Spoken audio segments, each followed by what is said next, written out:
Eu vejo assim, como você falou, né, essas terapias, né, chamada MIST, né, que é de terapias minimamente invasivas, hoje elas estão bem sedimentadas até um certo tamanho de próstata. Eu tenho aplicado aqui até próstatas de mais ou menos 80 gramas.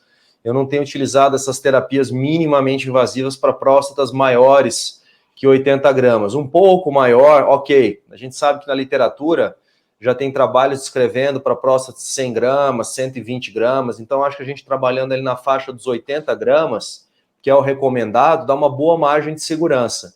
Mas o que tem me chamado a atenção é que mesmo esses pacientes com próstatas muito volumosas, eles vêm querendo fazer essas terapias minimamente invasivas, né?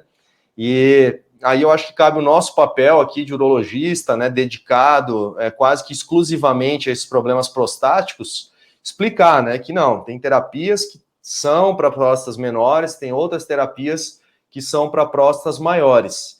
E eles têm entendido, né, têm entendido isso.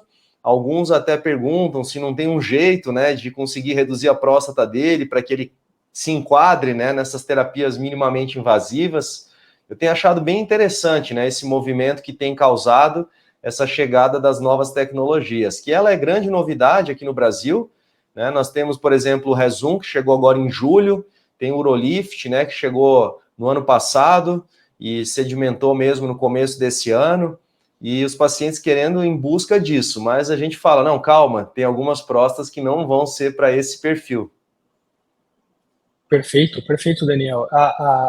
O ponto de corte de 80 gramas é o que eu uso aqui em Curitiba também, para o Rezum, que é a terapia de vapor de água, e o Urolift, que é o grampeamento da próstata, a elevação da próstata com grampeamento.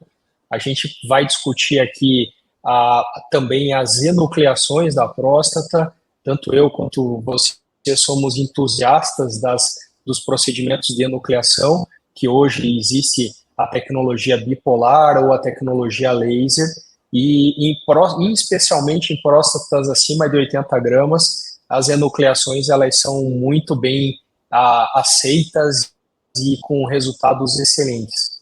Nós pegamos as diretrizes, né? Vou explicar aqui para o nosso público, né, o que são as diretrizes. As diretrizes são resultado de trabalhos, né, de muitos experts que se reúnem, geralmente são feitos pelas principais sociedades urológicas internacionais, as principais hoje disputando ali é a Sociedade Americana, a Sociedade Europeia de Urologia. A Sociedade Brasileira também é muito bem posicionada nisso, mas ela geralmente segue as linhas, né, das diretrizes, ou que nós chamamos de guidelines, das sociedades americana e da Sociedade Europeia de Urologia.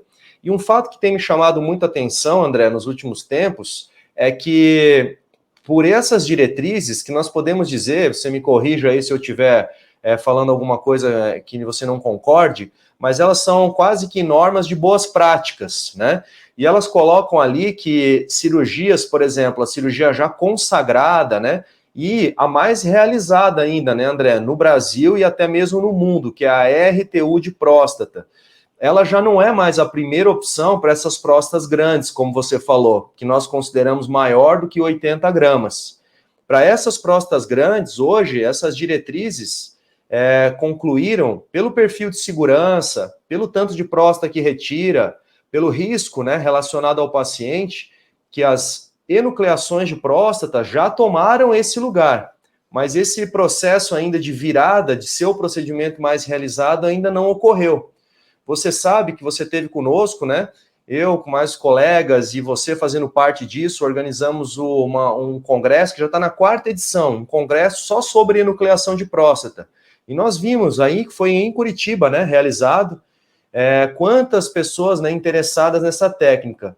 E eu entendo, assim, que hoje ela ainda não é a técnica mais realizada por algumas dificuldades, né?